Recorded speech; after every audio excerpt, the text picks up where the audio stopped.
Welcome back to this video. In this video, I will show you on how to see or how you can check if Facebook is actually recommending your profile. Let me show you how. Very first thing you want to do is to go ahead and open up your Facebook app. Next thing you want to do right here is to go ahead and make sure you click on your profile icon. Go ahead and click on dashboard.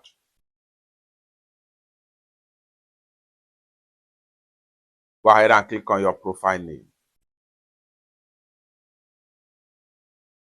Profile recommendations.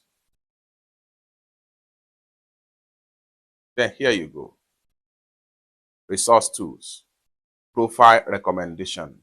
We are helping you grow your audience because profile like yours bring people together. Your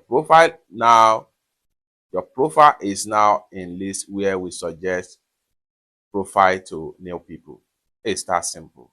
If your profile is not being recommended to people, you will definitely know right here. And then you have to make sure you click on here and fix the problem that might cause your profile or your account not being recommended by Facebook.